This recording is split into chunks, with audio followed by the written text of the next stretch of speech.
He was 21 years old when Pat Garrett shot him in the dark, not in a gunfight, not face-to-face with the sun behind him and his hand on his gun and the whole mythology of the frontier duel playing out the way the dime novels described it. In a dark bedroom, at midnight, shot twice before he understood what was happening. The first bullet took him in the chest above the heart and dropped him, and the second was unnecessary because the first had already done what it needed to do. He was dead on the floor of Pete Maxwell's bedroom in Fort Sumner, New Mexico, on the night of July 14, 1881, before he was old enough to drink legally in most of the states he had terrorized for the better part of 6 years. He had killed his first man 6 years earlier at the age of 15. Between those two dates, between the first killing and the last night in Pete Maxwell's bedroom, William Henry McCarty, who called himself William Bonney, and who everyone else called Billy the Kid, had killed somewhere between 8 and 21 men, depending on whose count you believed, and had become the most wanted fugitive in the territory of New Mexico, and had escaped from 2 separate jails, one of them by killing both of the deputies guarding him on his way out, and had done all of it with the specific cheerful ferocity of someone who had discovered very early in life that he was extraordinarily good at something that most people found extremely difficult: killing people.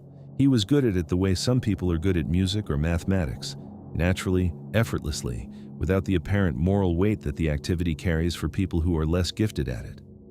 He did not brood about the men he killed. He did not lose sleep. He did not perform the anguish that the legend later assigned to him to make him more romantic and more palatable to the audiences who consumed dime novel versions of his life. He moved on. He laughed. He danced at parties the night after gunfights. He wrote letters to the territorial governor in a clear, neat hand, requesting pardons with the specific, confident entitlement of someone who genuinely could not understand why the world was not prepared to forgive him for the things he had done. This is not the Billy the Kid of the movies. This is the one who actually existed, and he is considerably more frightening. This is Pale Meridian, where the frontier ends and the darkness begins. Story 1. The First Killing. His name was Francis Cahill, and he was a blacksmith, and he was drunk on the night of August 17, 1877, in a saloon in Camp Grant, Arizona Territory, and he made the specific catastrophic mistake of choosing the wrong person to bully. Cahill had a habit of picking on the younger, smaller men who passed through the territory, the drifters and the runaways and the boys who had come west with nothing and were trying to build something from nothing in the specific, difficult way of people who have no advantages and no safety net and no one to call if things go wrong. He had done it before, and nothing had happened, and so he kept doing it with the accumulated confidence of a bully who has never encountered genuine consequences. Billy was 17 by some accounts and 15 by others. The historical record on his exact birth date is genuinely uncertain, and the uncertainty matters less than the specific fact of his youth, the specific fact of his size, and the specific fact of what Cahill did when he decided that the slight pale-eyed boy in the corner of that Arizona saloon was going to be his entertainment for the evening. He threw him to the ground, he sat on him, he slapped him repeatedly in the face in front of the other men in the saloon in the specific humiliating way of someone who is not interested in a fight but in a performance, who wants an audience for the degradation rather than a genuine contest. The other men in the saloon watched. Nobody intervened. This was the frontier, and intervention in someone else's dispute was a reliable way to become part of that dispute, and the men in that saloon had their own survival to attend to. What happened next took approximately 4 seconds. Billy got his hand to Cahill's gun, Cahill's own gun, holstered at his hip within reach of the boy he was sitting on, and he drew it, and he fired once into Cahill's abdomen at point-blank range. Cahill rolled off him.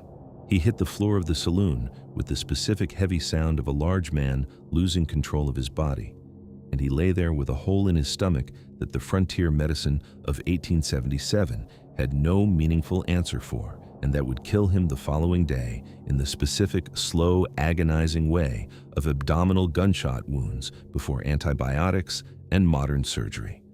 Billy got up off the floor. He looked at Cahill lying there. He looked at the other men in the saloon who were looking at him. He was still holding Cahill's gun. He ran, not because he felt guilty. The subsequent accounts of his behavior in the days and weeks after Cahill's death show no indication of guilt or remorse or any of the psychological weight that the taking of a human life is supposed to produce in a person who has never done it before. He ran because running was the rational response to having just shot a man in front of witnesses in a territory where the law, however inconsistently applied, had opinions about that kind of thing. He was 15 or 17 years old, depending on whose calculation you accepted. He had just killed a man with that man's own gun while lying on the floor of a saloon being slapped in the face. He ran into the Arizona night, and he did not look back, and Francis Cahill died the following day, and Billy the Kid's particular career began. The coroner's jury found that Cahill had been killed by a gun in the hands of Henry Antrim, one of Billy's many names, and that the shooting was criminal and unjustifiable. Nobody pursued the matter very aggressively. Billy was already gone, and Francis Cahill was already dead, and the Arizona Territory had more pressing concerns than tracking down a boy who had shot a drunk bully in a saloon brawl. What do you think Billy felt when he got up off that floor and looked at Francis Cahill bleeding out in the sawdust? And do you think any part of him understood in that moment what he had just discovered about himself? The frontier had a specific economy of violence. Men who were good at it rose, and men who were not fell, and the distance between those two categories was measured in seconds and in the specific willingness to do what the other man hesitated to do. Billy the Kid never hesitated. Not once. In 6 years, and somewhere between 8 and 21 killings, he never once hesitated, and the men who knew him and survived knowing him all said the same thing about that specific quality when they were old enough and far enough from it to describe it honestly. It was not courage. Courage requires the presence of fear overcome. Billy the Kid was not overcoming anything when he drew his weapon. He was simply doing the next thing. And the next thing was always faster and more certain and more final than the other man expected. Story 2. The Lincoln County War. To understand what Billy the Kid became, you need to understand what the Lincoln County War was and what it did to a boy who was already predisposed toward violence and had not yet found a sufficient context for it. Lincoln County, New Mexico Territory in 1878 was not a county in any meaningful civic sense of the word. It was a territory the size of South Carolina controlled by a commercial alliance known as the House, a mercantile and political monopoly run by a man named Lawrence Murphy and later by his associates James Dolan and John Riley that controlled the supply of goods and credit to the entire region with the specific comprehensive grip of an organization that understood money and violence as two expressions of the same fundamental power and was not shy about deploying either one. The House controlled who ate and who starved, who got credit and who got foreclosed, which contracts went to which ranchers and which ranchers found their cattle suddenly and mysteriously rustled when they made the wrong business decisions. It controlled the sheriff's office and the courts and the territorial politics with the specific thoroughness of a monopoly that has been operating long enough to have bought everything worth buying. Into this world in 1877 came a young English rancher named John Tunstall, who had the specific fatal combination of money and idealism and the genuine belief that a fair business competitor could break the House's monopoly through legitimate commerce if he was sufficiently capitalized and sufficiently determined. Tunstall hired Billy the Kid as a cattle hand. Billy was 18 years old. He had been drifting through the territory for a year since the Cahill killing, working odd jobs, getting into trouble with the specific frequency of a young man with no roots and no restraints, and a demonstrated willingness to resolve disputes with violence. Tunstall gave him steady work, and something that the accounts consistently describe as genuine kindness, the specific uncondescending kindness of a man who saw potential rather than danger when he looked at the slight pale-eyed boy with the complicated history. Billy responded to it the way people respond to genuine kindness when they have not encountered much of it, with loyalty that went beyond the terms of employment and that would ultimately express itself in the most violent way available to him.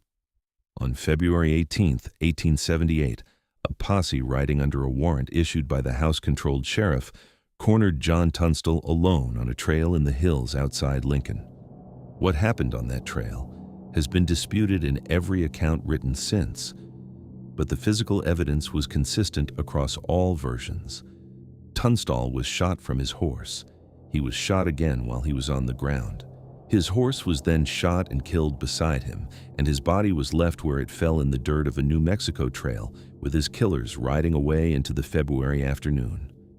He was 24 years old. Billy was not there when it happened. He arrived at the scene shortly after and found what the posse had left behind: his employer, the man who had treated him with the specific kindness he had not encountered often, dead in the dirt with multiple gunshot wounds, and his horse dead beside him. The accounts of Billy's reaction are consistent in one specific detail. He was very quiet, not crying, not raging. Quiet in the specific way that he was always quiet when he had made a decision and closed a door behind him, and there was nothing left to discuss. He told the men with him that he intended to kill every man who had been on that trail. He was not speaking metaphorically. Over the following months, as the Lincoln County War escalated from a commercial dispute into open warfare between the Tunstall faction and the House faction, Billy the Kid worked through his list with the specific methodical patience of someone who has a project and is committed to completing it. He participated in the killing of Sheriff Brady and his deputy on the main street of Lincoln. An ambush from behind a wall. Brady shot multiple times. His deputy shot multiple times. Billy walking out into the street afterward to retrieve a rifle from Brady's body and being shot in the leg in the process, and limping back behind the wall with the rifle and the bullet still in him. And the two men he had just helped kill, bleeding out in the dust of Lincoln's main street. He killed two members of the posse that had killed Tunstall in separate incidents with the specific efficiency of a man crossing names off a list. He participated in the Battle of Lincoln in July 1878, a 5-day siege in which the Tunstall faction was trapped in a burning building and fought their way out through the flames with the House faction and a detachment of U.S. Army soldiers outside, and Billy the Kid running through the burning doorway into the open in the dark, and the smoke and the gunfire, and making it to cover while several of the men beside him did not. The Lincoln County War ended without resolution in the formal sense. The House faction won commercially and politically. The Tunstall faction was dispersed or dead. The territorial governor eventually issued a general amnesty for participants in the war that Billy the Kid believed and had been led to believe would apply to him. It did not apply to him. The governor, Lew Wallace, who was simultaneously writing Ben-Hur in the Palace of the Governors in Santa Fe, met with Billy in secret and offered him a deal. Testimony against certain parties in exchange for a pardon. Billy testified. The pardon did not come. Wallace moved on to his novel and his political career, and Billy the Kid was left with the specific cold understanding that he had trusted a man who had not deserved to be trusted, and that the list of people who had failed him was getting longer. He wrote Wallace a letter. In his clear, neat hand on lined paper, he reminded the governor of their agreement. He asked for what he had been promised. He signed it W.H. Bonney. Wallace did not respond. Billy went back to rustling cattle in the Pecos Valley, and the list of men who wanted him dead got longer, and the list of men he trusted got shorter, and Pat Garrett got elected sheriff of Lincoln County in November 1880 on an explicit platform of bringing Billy the Kid in dead or alive. What do you think Billy felt when Governor Wallace's pardon never came? And do you think the specific betrayal of that promise changed something in him that had not already been changed by everything that came before it? Story 3. The Last Night. Pat Garrett knew where Billy the Kid was on the night of July 14, 1881, because Pete Maxwell told him. Pete Maxwell was the son of Lucian Maxwell, whose land grant encompassed the area around Fort Sumner, where Billy had been hiding in the months since his escape from the Lincoln County Jail. Billy trusted the Maxwell family. He had friends among the people of Fort Sumner, Mexican families who liked him and sheltered him, and whose daughters he danced with at the fandangos that the accounts describe him attending with the specific social ease of a young man who was wanted for multiple murders and apparently saw no reason to let that interfere with his social life. He was 21 years old. He had been running for 3 years since the Lincoln County War ended. He was tired in the way of people who have been running for a long time, and the accounts from people who knew him in those final months describe a young man who was less cautious than he had been, who was staying in one place longer than was wise and moving around the Fort Sumner area with less of the specific wariness that had kept him alive through 6 years of being wanted in the territory. On the night of July 14th, he went to Pete Maxwell's room after midnight to cut some beef from a freshly slaughtered carcass hanging on the porch. He was in his stocking feet. He had left his boots somewhere and had not bothered to put them on for the short walk to Maxwell's quarters in the dark. This detail, the stocking feet, the missing boots, is in every account of that night, and it matters because it is the specific detail that makes the scene real in a way that the mythology cannot quite absorb. A 21-year-old boy padding across the yard in his stocking feet in the New Mexico night to get some meat for a late supper, completely unaware that Pat Garrett was sitting in the dark at Pete Maxwell's bedside at that exact moment, having a conversation about where Billy the Kid might be found. Billy came through the door. He saw two shapes in the dark that he did not immediately recognize, Garrett's deputies who had been waiting outside and had retreated into the doorway. He backed into the room. He said in Spanish to Pete Maxwell, "Who is this?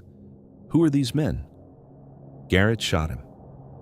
The first bullet entered his chest just above the heart. Billy dropped. The second shot was fired into the dark at where the body had fallen and was unnecessary. The first had done the work. Garrett ran out of the room. His own deputies had not known he was going to fire, and the shooting had frightened them as much as it had frightened anyone, and they were outside in the dark, calling to each other, trying to establish what had happened. Pete Maxwell came out of his room. The women of the Maxwell household came out of their rooms. The Mexican families who lived in the quarters around the yard came out into the night drawn by the shots and stood in the darkness looking at the door to Pete Maxwell's room and the man who was standing outside it with a smoking gun. Someone went inside with a candle. Billy the Kid was on the floor. The first bullet had done what Garrett intended. It had found the heart, or near enough to it that the result was the same. He had died quickly in the way of people who are shot through the chest at close range, not the extended dying of a gut shot wound, not the 40 minutes of Morgan Earp on a pool table, but the specific rapid darkness of a catastrophic wound to the vital center of the body. He was in his stocking feet. He had a knife in his hand. He had been carrying it to cut the beef from the hanging carcass on the porch. He had a revolver on him that he had not drawn.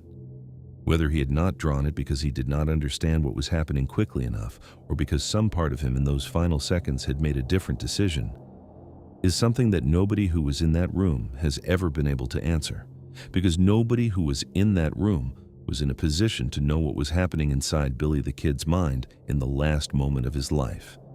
Garrett did not sleep that night.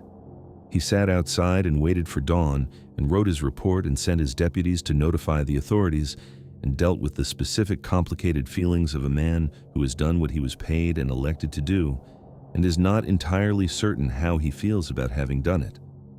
The people of Fort Sumner were not grateful. They had liked Billy the Kid.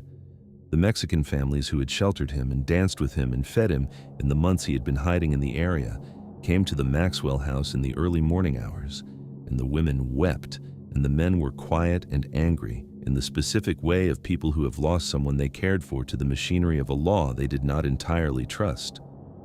They buried him the following day in the military cemetery at Fort Sumner, beside his friends Tom O'Folliard and Charlie Boder, who Garrett had also killed in the weeks before. 3 young men in the dirt of New Mexico, none of them old enough to have lived the full span of what their lives might have been, buried in a row in the specific democratic way of the frontier, dead. Billy the Kid was 21 years old. He had been running since he was 15. He had killed somewhere between 8 and 21 men. He had danced at parties and written letters to governors and escaped from 2 jails and laughed at things that other men found terrifying, and never once in 6 years showed any indication that he understood the specific weight of what he was doing or the specific direction it was taking him. The stocking feet stay with me more than anything else in this story. More than the killing of Francis Cahill or the body of John Tunstall in the dirt, or the ambush of Sheriff Brady on the main street of Lincoln, or the escape from the burning building in the Battle of Lincoln. More than the letter to Governor Wallace that never got an answer. The stocking feet in the dark on the night of July 14, 1881. A 21-year-old boy walking across a yard in the New Mexico night to get some meat for a late supper, completely unaware that the last conversation of his life had already begun in a dark room 40 feet away. He never put his boots back on. What do you think Pat Garrett thought about for the rest of his life? And he lived until 1908, 27 more years, every time someone asked him what it had been like in that room. And what do you think Billy the Kid would have become if Lew Wallace had kept his promise? This is Pale Meridian. William Henry McCarty. William Bonney. The Kid. A 15-year-old boy on the floor of an Arizona saloon who reached for a drunk man's gun and discovered something about himself that the next 6 years would confirm over and over again in the specific, irreversible way of discoveries that cannot be undiscovered. A young man standing over the body of John Tunstall in the dirt of a New Mexico trail, being very quiet in the way he was always quiet when he had made a decision. A 21-year-old in his stocking feet in the dark of Pete Maxwell's bedroom on the last night of his life, saying, "Who is this?" in Spanish to a man who already knew the answer. The movies gave you Paul Newman. They gave you Emilio Estevez. They gave you the romanticism of the misunderstood outlaw and the tragic hero and the boy who never had a chance. Pale Meridian gives you Francis Cahill bleeding out in the sawdust, John Tunstall face down in the February dirt, the stocking feet, the knife he was carrying to cut some beef, the boots he never put back on. History gave you the legend. We give you what the legend was standing in front of. Subscribe to Pale Meridian for new frontier horror every single week. Leave a comment telling me which part of Billy's story hit you hardest. And if you know something about the frontier that history forgot to mention, leave it below. Good night. And watch the doorways, because sometimes what comes through them in the dark is not what you were expecting.